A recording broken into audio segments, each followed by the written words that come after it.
Ibuku dan ayah tiri mengetahui mereka punya waktu setahun untuk mengambil warisan ayah kandungku, jadi mereka membuat hidupku seperti neraka.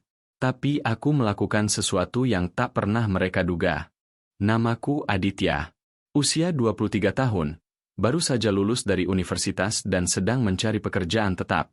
Hidupku biasa saja sebelum ibuku menikah lagi dengan seorang pria bernama Raka. Aku masih sangat kecil ketika ayah kandungku meninggal karena kecelakaan mobil, dan aku tidak banyak mengingat tentang beliau, kecuali bahwa beliau sangat menyayangiku. Ibuku, Sari, adalah wanita ambisius. Setelah ayah meninggal, dia terlihat sangat terpukul, tapi tidak butuh waktu lama baginya untuk kembali tersenyum, apalagi setelah bertemu Raka, pria tampan yang berasal dari keluarga cukup berada, namun memiliki reputasi yang agak gelap. Mereka menikah ketika aku berusia 10 tahun, dan sejak saat itu kehidupanku berubah drastis. Dulu, ibuku sering memelukku, mengelus rambutku sebelum tidur. Tapi sejak Raka masuk ke rumah kami, semua perhatian itu menghilang. Aku bukan lagi pusat dunianya. Aku hanya anak tiri yang keberadaannya seperti beban. Apa kamu belum nyapu ruang tamu? Bentak Raka suatu sore ketika aku baru pulang dari bimbingan belajar. Aku baru sampai. Om, jawabku hati-hati. Jangan panggil aku Om. Aku ayahmu sekarang, teriaknya sambil menggebrak meja. Sejak saat itu, aku tahu bahwa aku harus bertahan hidup dalam rumah yang tak lagi kuanggap rumah. Namun, kehidupan benar-benar berubah setelah satu panggilan telepon dari pengacara keluarga ayah kandungku. Panggilan itu ditujukan untukku, tapi tentu saja ibuku yang lebih dulu tahu. Aku hanya tahu setelah dia dan Raka terlihat sangat gelisah selama beberapa hari. Sampai akhirnya, mereka mengajakku duduk di ruang tamu. Ada yang perlu kita bicarakan, Dit, kata ibuku sambil mengelus-elus jari manisnya yang penuh cincin emas. Raka menatapku dengan mata mencurigakan. Kamu ingat ayah kandungmu dulu punya perusahaan? Aku mengangguk perlahan. Warisannya belum pernah diklaim. Selama ini disimpan dalam bentuk investasi, properti, dan deposito. Lanjut Raka, suaranya tiba-tiba manis, tapi aku tahu itu hanya topeng. Ibuku menyambung. Dan menurut hukum, kamu adalah ahli waris utamanya. Tapi, kami juga punya hak sebagai wali kamu waktu itu. Dan kalau dalam setahun kamu tidak menandatangani pembagian warisan, semua akan dibekukan. Aku mengernyit. Apa maksudnya? Itu warisan dari ayah. Kenapa harus dibagi dengan kalian? Raka tertawa sinis. Karena kamu nggak tahu apa-apa tentang bisnis. Mau apa kamu dengan saham-saham itu? Uang itu akan lebih berguna di tangan kami. Aku merasa ada sesuatu yang tidak beres. Mereka mencoba menipuku. Sejak saat itu, perlakuan mereka berubah. Lebih buruk. Makanan mulai dibatasi. Uang saku tak diberi. Listrik kamarku sering mereka matikan. Aku bahkan harus mencuci bajuku sendiri karena asisten rumah tangga dilarang membantuku. Apa kamu mau kerja di kantor ayah kandungmu? Lulus S1 dengan IPK pas-pasan dan belum ada pengalaman kerja. Sindir Raka suatu hari. Mereka ingin aku menyerah. Ingin aku menyerahkan semua dokumen warisan. Tapi aku sudah curiga sejak awal. Ayah kandungku bukan orang sembarangan. Pasti dia meninggalkan sesuatu. Dan benar saja. Suatu malam aku diam-diam membuka berkas tua yang kutemukan di lemari kamar yang dulu milik ayah. Ada surat, tertulis tangan, dengan stempel hukum. Isi surat itu membuatku gemetar. Jika sesuatu terjadi padaku, aku ingin seluruh hartaku diserahkan penuh kepada anakku, Aditya. Tidak kepada istriku, tidak kepada keluarga besar, hanya dia.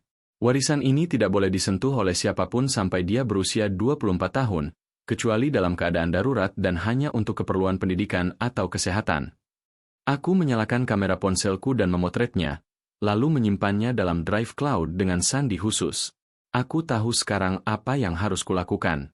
Setelah tahu soal surat warisan itu, aku mulai menyadari bahwa waktu adalah segalanya. Aku harus bertahan hingga usiaku menginjak 24 tahun. Itu berarti tinggal 1 tahun lagi. Tapi Raka dan ibuku tidak akan tinggal diam. Mereka mulai memaksaku menandatangani dokumen pembagian harta. Berkali-kali mereka menyodorkan map coklat berisi kontrak palsu. Kalau kamu sayang ibu, tanda tangan saja. Ini untuk kebaikan keluarga, rayu ibu suatu sore. Tapi aku menolak. Keesokan harinya, Mereka memutuskan wifi. Listrik kamar dimatikan. Makananku hanya roti kering. Bahkan laptopku disita dengan alasan, kamu terlalu banyak main. Saat aku menolak keluar rumah untuk bekerja di toko Raka, mereka ancam akan mengusirku. Tapi aku bertahan. Aku diam-diam kerja paruh waktu sebagai editor lepas online, memakai komputer di warnet, menabung sedikit demi sedikit. Aku juga menghubungi kantor pengacara ayahku, pura-pura sebagai mahasiswa yang ingin magang. Aku ingin tahu bagaimana struktur hukum warisan ayah sebenarnya. Disinilah aku bertemu dengan Pak Seno, asisten dari pengacara ayahku dulu. Kalau kamu bisa bertahan sampai usia 24, semua aset akan otomatis atas namamu. Tapi kalau mereka bisa membuktikan kamu tidak cakap secara mental atau hukum, kamu bisa kehilangan semuanya, kata Pak Seno serius.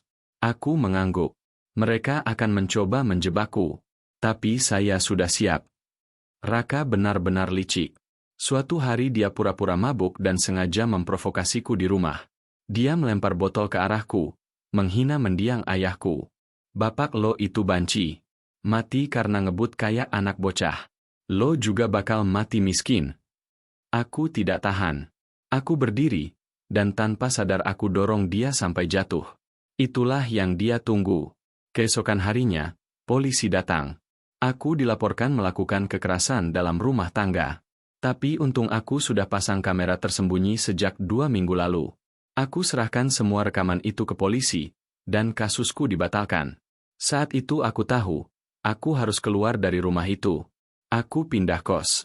Uang hasil freelance cukup untuk bayar kamar kecil di pinggiran Jakarta. Aku kerja siang malam, mulai mengembangkan skill desain dan konten digital. Diam-diam, aku juga membangun akun media sosial anonim untuk menyebarkan kisah tentang anak yang dikhianati ibunya demi warisan. Akun itu viral, tapi aku tetap merahasiakan identitasku. Di sisi lain, ibuku dan Raka makin panik. Mereka menyebar gosip bahwa aku kabur membawa dokumen berharga. Bahkan keluarga besar mulai menganggapku anak durhaka. Namun aku tetap diam. Aku tahu, waktu ada di pihakku. Hari ulang tahunku ke-24 tiba. Tanggal 14 Februari. Aku mengenakan jas pinjaman dari temanku dan datang ke kantor pengacara resmi ayah. Di hadapan notaris, Pak Seno, dan 2 saksi hukum, aku menandatangani dokumen final. Seluruh aset, termasuk rumah yang kini ditempati ibuku dan Raka, perusahaan properti, deposito, dan saham media digital, resmi atas namaku. Aku bahkan menemukan surat wasiat asli dari ayah yang belum pernah kubaca. Aditya, jika kamu membaca ini, berarti kamu sudah dewasa. Jangan pernah biarkan dunia mengalahkan hatimu. Maaf karena aku tak sempat menjagamu, tapi warisan ini adalah caraku untuk melindungimu.